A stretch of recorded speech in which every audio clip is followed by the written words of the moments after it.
So, Jack, I'm sure you'll feel it's a bit unfair to single you out as the, let's call you the ringleader for intensity in that game. It was your 100th game, semi-final. You really did get yourselves up for it, didn't you?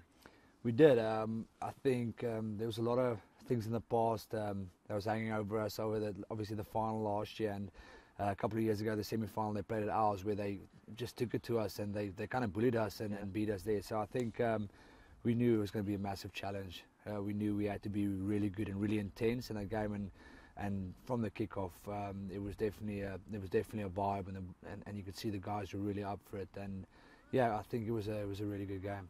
And you posted a picture of yourself 4 years ago on Twitter recently. And do you think the face Shacked tackles have taken any effect? Oh, massively. You made 6 face tackles at the weekend, 7 shoulder tackles. Faces catching up. It is. You know, it's a weapon. You know, I've got an extra shoulder, so who doesn't want an extra shoulder? No, in the last 4 years, when you mentioned that, I looked at that photo. I was like, wow, life's not been good for me. I wasn't joking. I was winding you up. I was crying that all night, man. I was. I'm sorry. No. But looking back to the game pre-match, who did you speak about in particular who you had to target? Obviously, Sammy Manoa and various other ball carriers. Was it a distinctive ploy of Sarries to get stuck into their big ball carriers? Definitely. Big carriers like Sammy has been immense for them the whole time he's been there, and carrying wise specifically, Courtney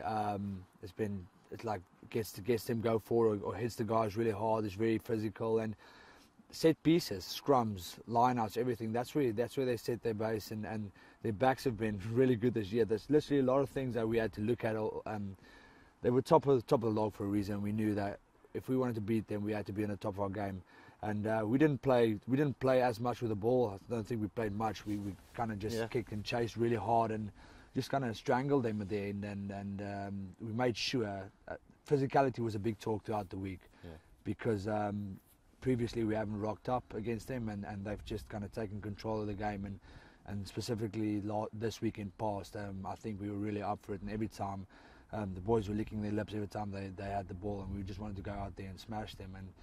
But you know what, we have a lot of respect for them. I have a lot of respect for them because they're a really good rugby side, and they're on top of the log for a reason. They were on top of the log for a reason. So we knew we had to put up a special performance, and luckily we did that. We're still the reigning champions for a few more days. But yeah. I don't know if it's just me, and you tell me if I'm wrong, but when Saracens seem to get maybe 4 points ahead, they seem very, very difficult to beat. It's almost like there's a switch that flicks in the Sarries players' heads where the intensity goes up again and the line speed increases. And there was a point within that game there where you just thought, do you know what, Northampton are a good side, but Sarries are really in control of this now.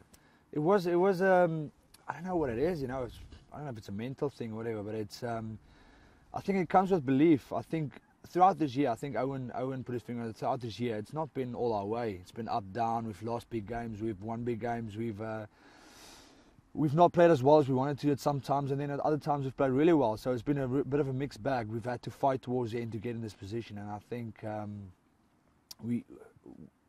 being in all those positions and being ahead in tough situations and stuff, I think we're learning a lot. We know when we get ahead, we know what we need to do. Game management. We've got leaders in key positions who really knows how to manage the game well when we do get ahead, and even when we're chasing the game, the guys who really know what to do, and us dumb guys, we just put our head down and crack on with it.